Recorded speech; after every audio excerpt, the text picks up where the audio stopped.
Hi, and welcome to this first match of several that I intend to record with Naya Sky. Just to get you acquainted with what I'll be doing, this is a match I recorded earlier without audio, and I'm going back and commentating on the gameplay. If you haven't already, or if you're unfamiliar with this deck, you may want to go back and watch the deck tech that I made for Naya Sky before continuing on. Okay, without further ado, let's get to the game. Okay, here we go. When you're joining a match like this, the first thing you're going to want to pay attention to is trying to identify what deck your opponent is playing. And so the first clue you have is the companion. Here we have Urian Sky Nomad. In the current metagame, Urian Sky Nomad means the vast majority of time they'll be playing Sultai Ultimatum. Other options could be some sort of Doom Foretold deck, but that's much less likely. Okay, so our hand looks pretty good. A lot of times the Edgewall Innkeeper isn't something you're going to want to run out turn one because you want to have it survive and play an adventure in the same turn. But with this hand, I decided to go ahead and run it out because I know I'm going to be ramping out a Toski on turn 3. And if I have another creature out there to attack with, as soon as I play the Toski, I'll be able to draw a card out of it. So that's why I ran the Edgewall Innkeeper out right away. And then also you just want to start pressuring the life total as quickly as possible. Sultai Ultimatum's really difficult game 1. If they resolve an ultimatum, then they're going to win the game pretty quickly. So you really want to come out of the gates pretty quick and try to kill them and sort of hope that they don't have a Wrath, or even if they do, that you can rebuild and kill them before they cast an ultimatum. Okay, so here comes our next decision point. We can play Toski, we could play Lovestruck Beast plus the token plus the other half, or we could play Edgewall Innkeeper plus the Beast. And I decided to go here with the Edgewall Innkeeper into the Beast to draw the 2 cards off of it right away.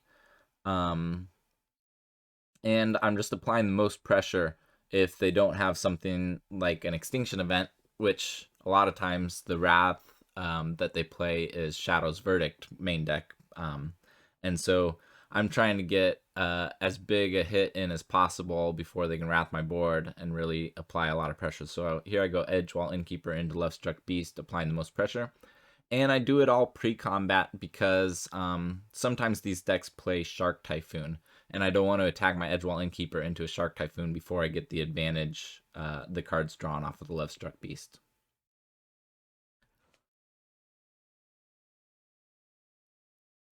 Okay, so our next game plan, we're probably just gonna play this Toski and draw a bunch of cards off of it because Toski's gonna survive their Shadow's Verdict. And so we get to keep attacking even the turns after they wrath our board. We at least have something to attack with. Shadow of the Scalds could be another idea. They both draw a bunch of cards. This way we get to draw a bunch of cards off the Toski and the Showdown of the Scalds. Whereas if we cast the Showdown on the Scalds and then they wrath our board, our Toski might not be able to draw us many cards later on.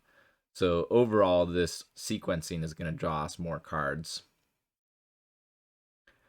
Also, it's just good to make sure that you have a creature on the board for when you untap for your second turn with Showdown on the Scald, so you can start putting counters on it. Here I have a decision to make between what to discard. I decided to go with the Fabled Passage. A lot of times you want to keep the Fabled Passage in order to deck thin, but if you'll notice, I have 2 forests, 2 plains, and 1 mountain, which means there's only 1 forest left in my deck. And my next turn, I plan on casting Showdown of the Scalds. And then I might want to make a land drop off of that. And if I reveal a forest off of Showdown of the Scalds, then my Fabled Passage isn't going to have anything to fetch. So I decided to get rid of the Fabled Passage. Here we go for the Showdown. And now the Showdown reveals a few Fabled Passages. And now I'm going to play one of those and use it to deck thin. assuming that I don't want to use some other color of mana right now. So after deciding that I'm not going to be casting anything else this turn, I go ahead and play the Fabled Passage, planning on sacking it for a forest. And this is something you'll notice me do throughout the match, is that I frequently take a long time before I play my land, which, you know, sometimes I'm probably taking way too long thinking about it, but other times it can be really important which land you play and for what color, so that you have the right types of mana on your future turns. And I'm sure that somewhere in this match you'll see me making that mistake and playing the wrong land, or on the wrong color, and then not having the right types of mana on a future turn. It's tricky because all of your spells are so cheap, and you're frequently casting several different spells in one turn, which means that you will frequently need multiple types of the same mana to do that. Okay, so here my game plan is to try and build this Toski as big as possible, in order to just keep hitting with it. So I want to cast as many spells as possible, with the Showdown of the Scald's trigger. And I don't really think out what I'm gonna play completely accurately here, because as you'll notice, I play a land from hand instead of from the Showdown of the Scalds, thinking that I might want triple white. But in the end, I'm only playing 2 white spells, and then a Tangled Florahedron. So I could have played that pathway that's in exile. The Fabled Passage has nothing to fetch, so that wouldn't be the land I choose. No deck thinning here.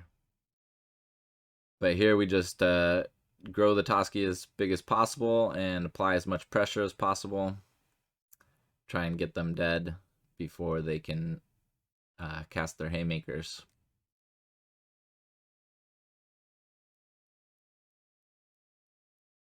And you'll notice that I use that Kabira takedown targeting my own Toski just to get a counter on it.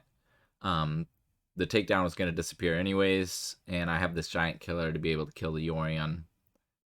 So I didn't really need it. And yeah. This way I should be set up to win, even if they cast something like a Shadow's Verdict. Okay, going in sideboarding, we're looking to get all those Redanes and Drannith Magistrates in. And then we're taking out some of the less impactful adventure creatures. I talk a little bit about sideboarding in my deck tech in this matchup, so you can look there. I also trimmed that Florahedron, as mana rampers aren't quite as good when they're wrathing the board.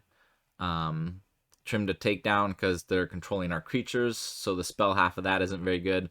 Giant Killer, they don't have a lot of creatures in their deck, so I can trim one of those. And after trimming this many adventure cards, I also decided to trim an Edgewall Innkeeper, as it just doesn't apply very much pressure as a 1-drop 1/1. And you really need to draw multiple cards off of it for it to be card advantage, because it will always just get swept away with whatever Wrath they play. So those are the cuts I made there. As far as bringing in the Magistrates and the Redanes, you're really trying to stop the Ultimatum, and so that's why I have all those copies of that in. It can sometimes be a little bit tricky, because sometimes with like open deck lists or something, the opponent might decide to just side out all of their ultimatums, at which point obviously Drannith Magistrate is going to be a terrible card. But without ultimatums in their deck just provides a lot less threats and that you have to worry about. And so you can actually just win a card advantage game if they aren't actually threatening you in any way. The main way that they can close the game quickly is with Kiora Best of Sea God. And so if they take out all their ultimatums, they only have one copy of that usually in their deck. And it's going to be a lot less likely that they actually do something that threatens you. Here you'll notice that I started with Fabled Passage, fetching for green. I had a decision between fetching white or green because I've sort of decided I'm not going to play Clarion Spirit turn 2. I'm going to wait till turn 3 to have Shepherd up, and so on turn 3 I'm going to want double white. I decided to get the green turn 1 instead of a plains because I thought there was some chance I could draw a green 1-drop that I would want to play on turn 2. And if I'm not playing anything else on turn 2 anyways, I can just crack this other Fabled Passage for white on turn 2, which is what I end up going for here.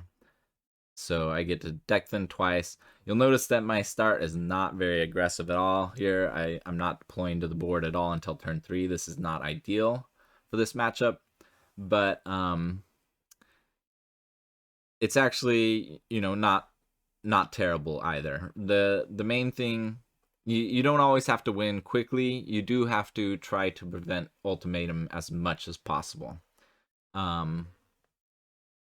So that's going to be our game plan. You'll notice that in future turns, I may take lines that are basically just digging for Drannith Magistrate or Redain in order to prevent that ultimatum.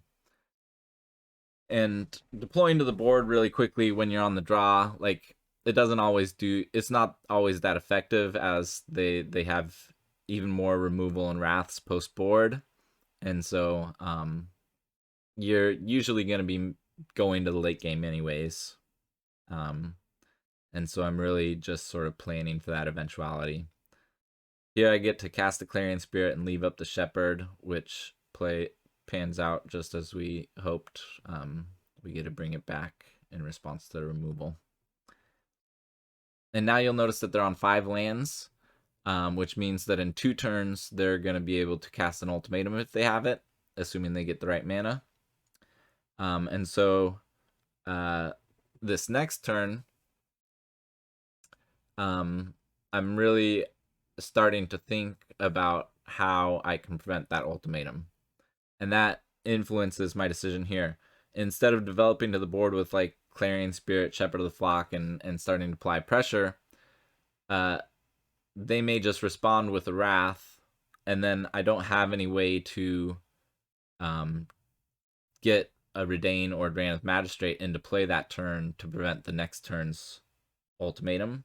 So I decide to go with the card draw spell this turn, hoping that next turn I can get one of those into play and stop that ultimatum. So I'm really thinking about 2 turns in advance here to try to stop that ultimatum. So far it's not looking like it's working out because we didn't find Redain or Drannith Magistrate. But hopefully we will, because we've dug so many cards. The opponent doesn't do anything, which is a little bit strange.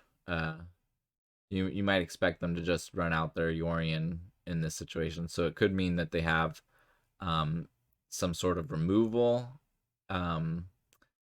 or Shark Typhoon, or Counterspell. Obviously, I don't have anything here to prevent an ultimatum, so I just have to start developing to the board and deciding what. Obviously we want to start with the Clarion Spirit, so that we get the trigger off of it. And then it looks like we're going to go Edgewalling Keeper into Shepherd. Again, just digging to try and get to those impactful spells in this matchup. Just trying to dig as fast as possible. When you have the showdown out there, it's also a little bit tricky because you have to figure out how you want to sequence your creatures, because you have to decide where you want +1/+1 counters. And so the order that you play your creatures in will determine which ones you can put +1/+1 counters on. Here it looks like they respond with removal, and I have to decide whether or not I want to use the Shepherd to save it. I decide that it's not important enough to save. The Shepherd is going to be more useful either protecting Drannith Magistrate or Redain, or returning the showdown on the Scalds for even more value. So I just let that go and plan on developing my board elsewise. We really didn't need the Clarion Spirit to help us develop a significant board. And drawing all these cards, there's always more to draw.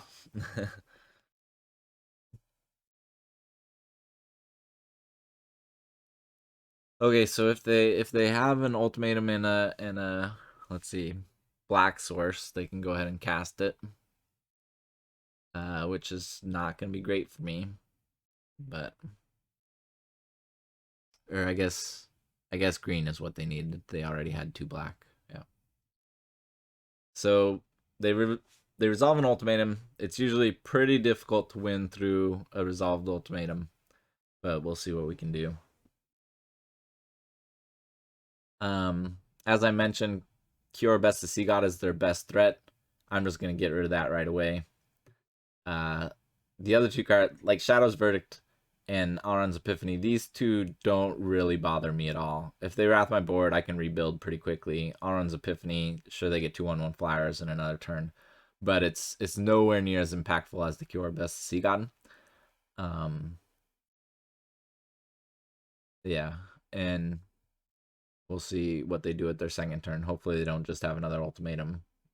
Even Yorion would be pretty bad because they have those omens to draw off of. If they don't have the omens, like a lot of times the Yorion isn't necessarily that great for them in this deck because they don't have a ton of things to blink. They have bindings of the Sea God and then this omen. But here it plays out pretty well for them because they get 2 omens to blink. But we still have a chance here. We'll see how it plays out.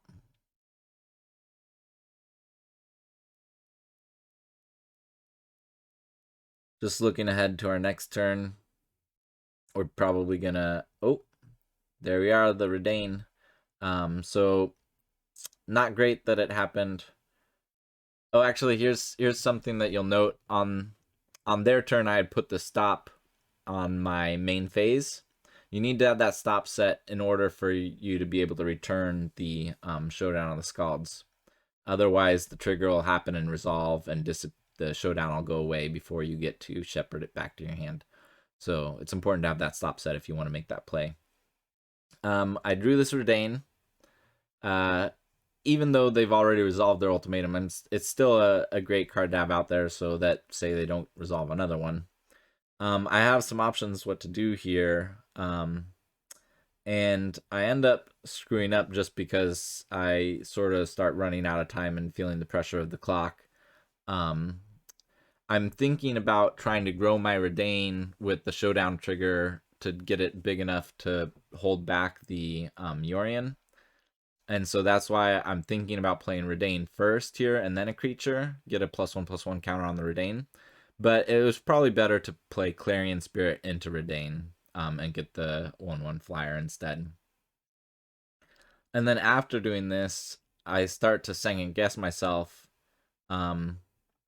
as if I play the Clarion Spirit, I might be putting too many eggs out there. Like if they just Shadow's Verdict away my board, my 2 most impactful creatures are going away.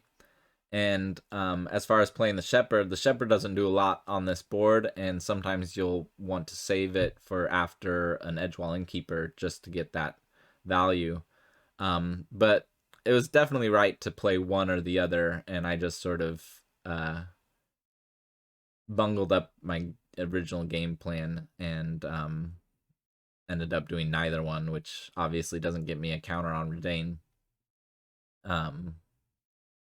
So that was a pretty big mistake there. It definitely would have been better to go Clarion Spirit Redain.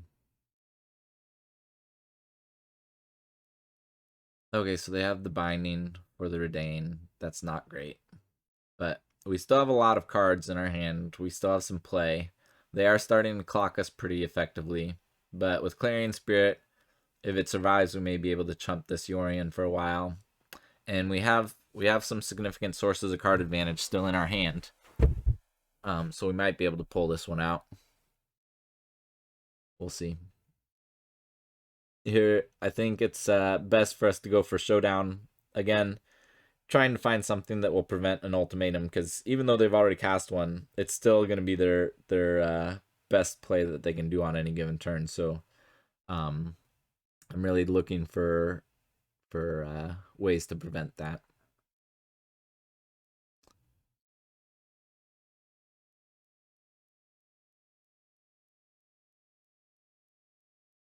So yeah, now we have a lot of cards to work with. And this is part of why your decisions can start to get pretty tricky, because you have so many cards to work with. And you have to think about sequencing your lands. You have to think about sequencing your creatures, where you're going to put the counters with Showdown on Scalds. It really can become a lot to think about.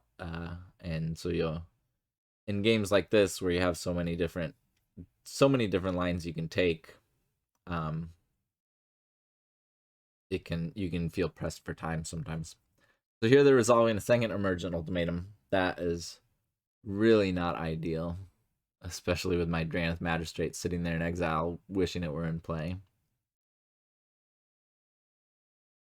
So we'll see what they take here. Again, Kiora, Best of Sea God is their biggest threat that I don't want to see. And based on what they take here, I'm actually not feeling too bad, because they basically just got a couple of answers for my board, which is not really that big of a deal. I can tuck the Kiora, Best of Sea God, and then they go ahead and cast the Elspeth Nightmare to kill my Clarion Spirit, and the Extinction Event they don't even want to cast, because that would just, if they want to kill anything on my board, they're killing their own flyers, so they don't even cast that one. So that they ended up just casting a 7-mana Elspeth Nightmare, which is not the most impressive ultimatum we've ever seen. Okay, so now, and to me that says that they must have taken out some sort of cards in sideboard. Like, they probably did not have another Epiphany that they could have found. They probably have already cast their only one. Maybe they've taken out Valky or something like that. Like, I would have expected them to get something more impactful than what they got. But so maybe they're a little bit threat light in their deck now. I decide that of all the spells that I have here in exile, I'm gonna go ahead and cast another Showdown of Scalds and keep getting more card advantage. And you'll notice that I had to manually tap to leave up double white instead of double green, because I'm thinking that I'll probably want to cast Giant Killer plus another, and then the other half of Giant Killer or something like that. So I wanted double white up there regardless of what lands I reveal with the Showdown. But now my game plan changes a little bit, and I decide that I'm going to go Giant Killer into the first half of Lovestruck Beast, because I revealed an Edgewall Innkeeper, so I want to save casting this Giant Killer till after I have the Edgewall Innkeeper in play.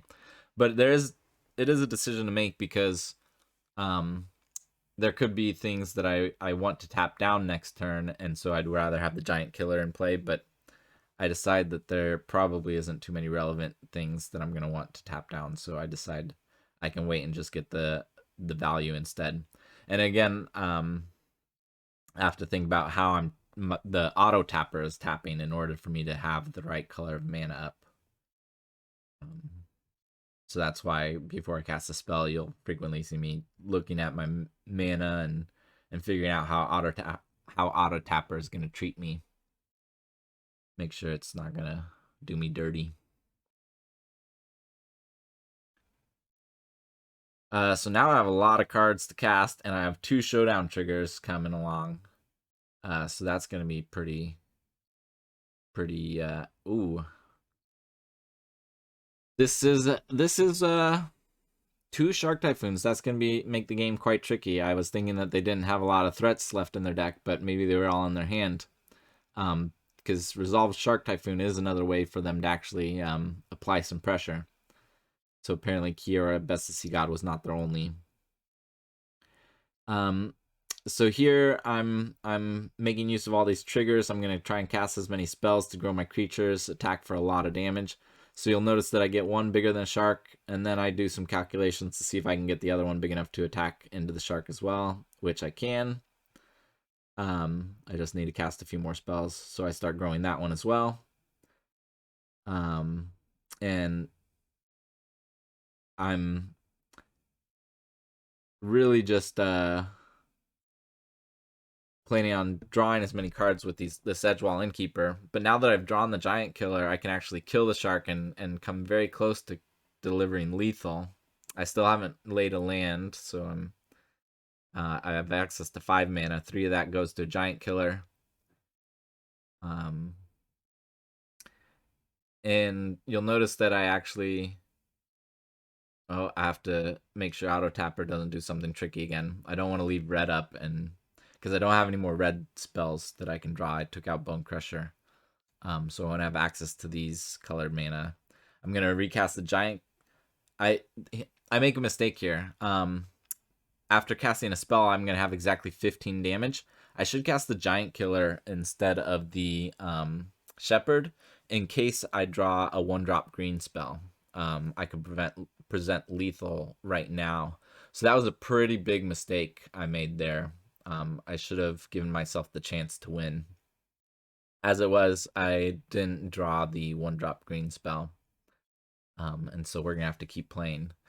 Which, isn't great. They have all these omens that can scry for wraths. And they have 2 Shark Typhoons out. So,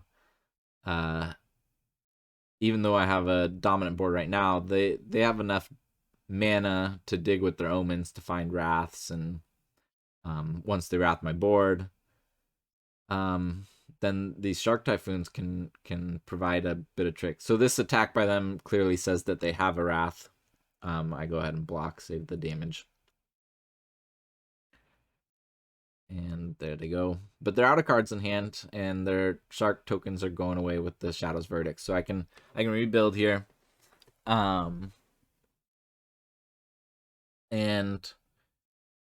basically now I just have to decide what creatures I'm deploying and which ones are going to get +1/+1 counters. And I decide that I want to deploy as many creatures as I can, because with 2 Shark Typhoons out there and them at 1, I ideally want to have at least 3 creatures out, so that if they have any random spell to cast, like a Cultivate or something like that, to create 2 blockers, I would still have lethal through that.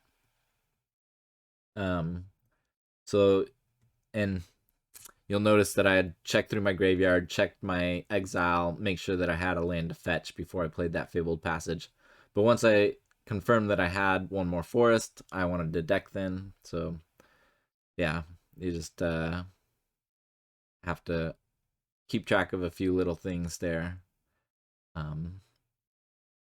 I decided to go Lovestruck Beast into another Lovestruck Beast, putting counters on both of them into Giant Killer, and then bringing back my Gigantha to make use of all my mana, deploy 3 creatures.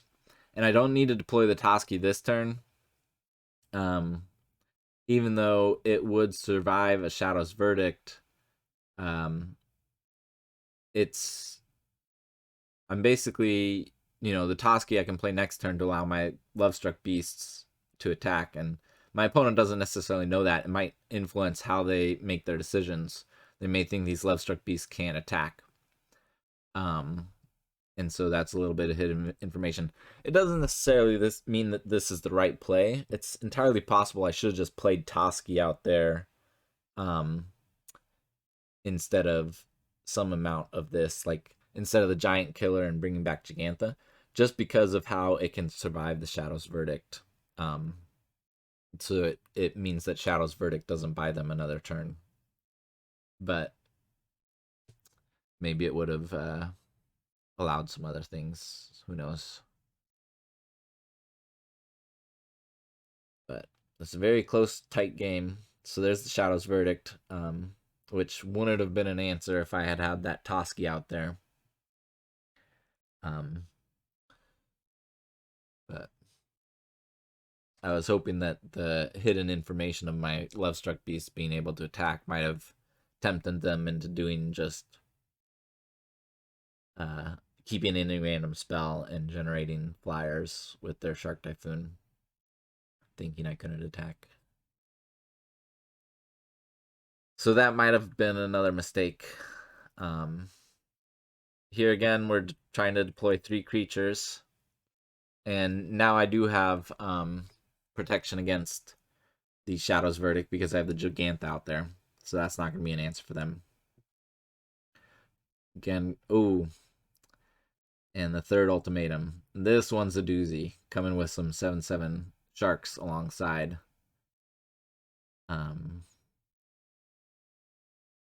But like we thought like we suspect earlier, they might not have that great targets to fetch with their ultimatum. We'll see what they come up with.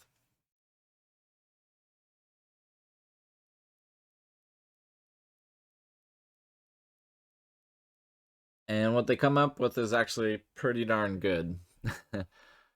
So they did actually still have Valky in there. Soul Shatter is relevant here, and again, Kiora. There's no combination of cards that I can survive here. So after thinking for a while, it really doesn't matter, as they're just getting too many sharks with their Shark Typhoon. Yeah, and this will be game over in their favor, which is too bad.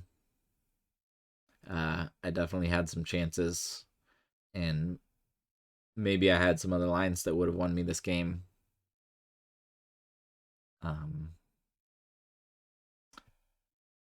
Yeah, for instance, that casting that Toski instead of the Giant Killer and bringing back the Gigantha on that one turn, that might have done it. But instead, we have to go to game 3. There's no real updates I want to make here on the play versus draw.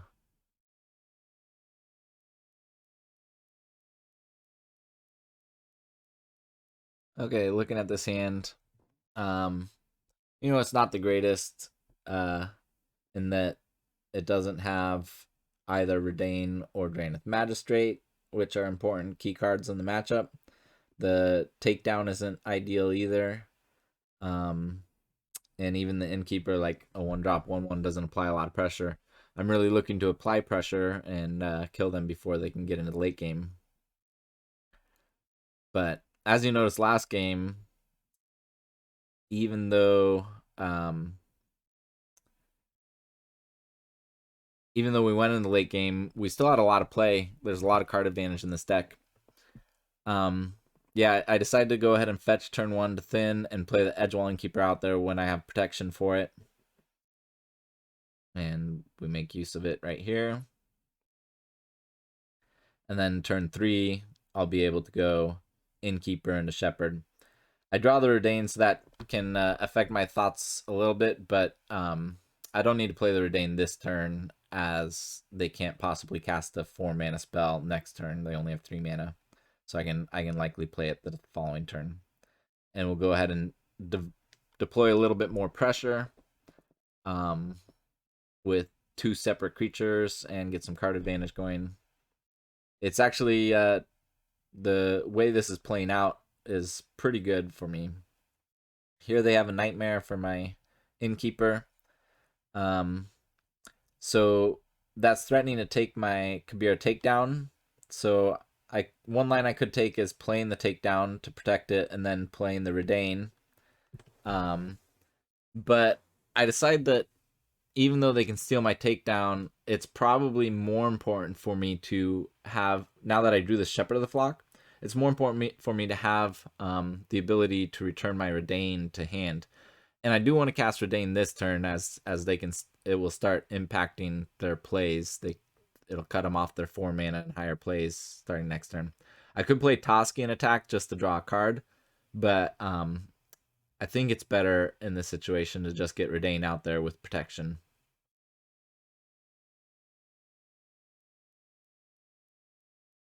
It also just provides a little bit more pressure than Toski would, as next turn I could potentially attack for 5 instead of 4.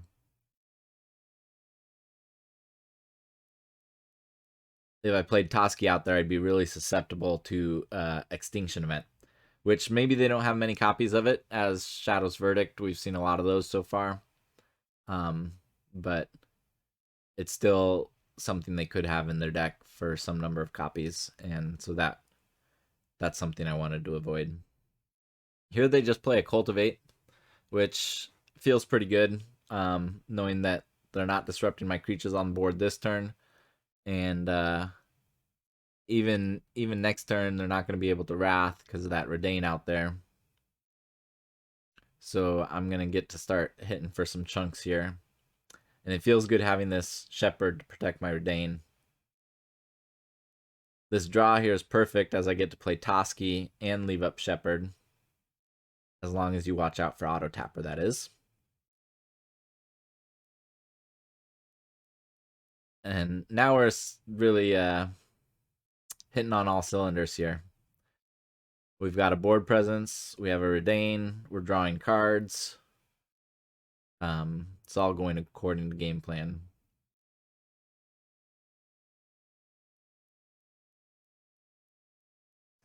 Another Nightmare.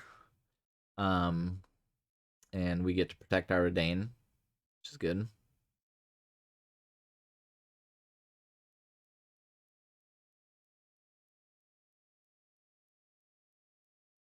And they only get to bring back Yorion. So now I was planning on replaying Redain this turn, but having drawn the Drannith Magistrate, I decided that I actually just want to play Showdown of the Scalds into Magistrate. As I want the Toski is the thing that's most likely to survive no matter what. If I play the Redain, they could just lay a land in Shadow's Verdict. So I think that playing the Showdown of the Scalds into Drannith Magistrate, I have better follow-up to Shadow's Verdict, as I can start casting spells and putting counters on Toski. But I definitely want to play one of those two creatures, Magistrate or Redain, because I don't want to let them cast Ultimatum. This only plays out poorly if they do have that Extinction Event that we were talking about. But even then, I can start to rebuild, and I still have a creature to stop Ultimatum. And now, having revealed both those Redains, I have lots of creatures to stop Ultimatum. That's really the focus of the game, is making sure they don't resolve that. They can resolve as many Wraths as they want. I have so much card advantage that I can just rebuild really easily. But if they start resolving those ultimatums, they can apply pressure to me and actually close out the game pretty quickly with cards like Kiora, Best to See God.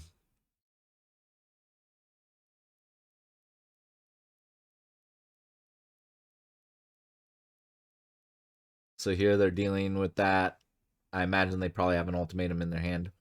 Now here I have an interesting decision, because I could just play out Redain and a few more creatures and get as many counters as I want. But what I decide to do, if I do that, they could have an end step like Heartless Act or Eliminate on my Redain, and then cast an ultimatum on their turn.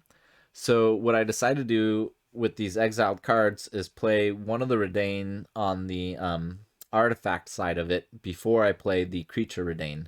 And this will protect my creature Redain from an end step removal spell. And then, so there's no way that they are resolving an ultimatum next turn. So yeah, I go for the artifact half first. And I still get to grow my Shepherd twice so that it'll be able to attack into the Yorion. They go for a negate, and now I play my Redain. And I know that my Redain survives till their turn, meaning they can't cast an ultimatum. And I get to keep just drawing extra cards with this Toski.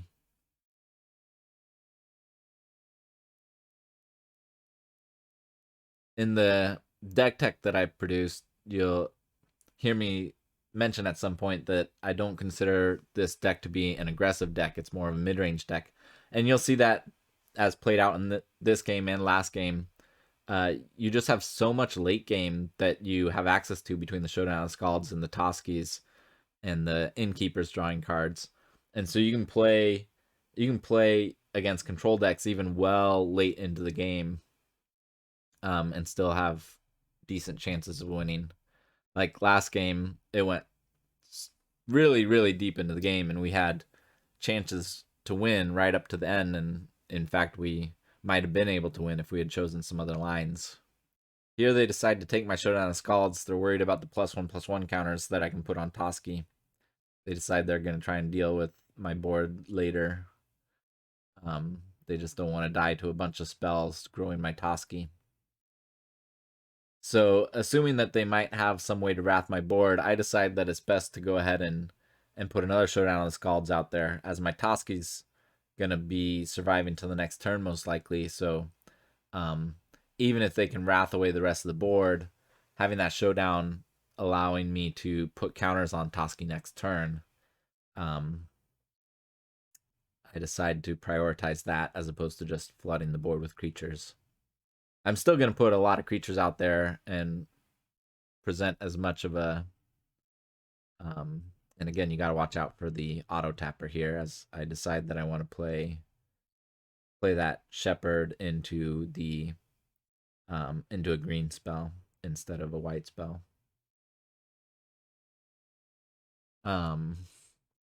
But I'm still going wide, as I don't want to let something like Alrund's Epiphany let them survive by just creating enough blockers or something over a couple turns. And I have so many cards to work with, like I don't have to worry about if they can wrath my board, especially with the Toski and the Showdown. The only way they can get rid of the Toski is with Extinction Event, but that's going to leave my odd creatures alive. So I'm feeling pretty good about this one. And the reason I can feel pretty good is that Redain out there protecting me from Ultimatum.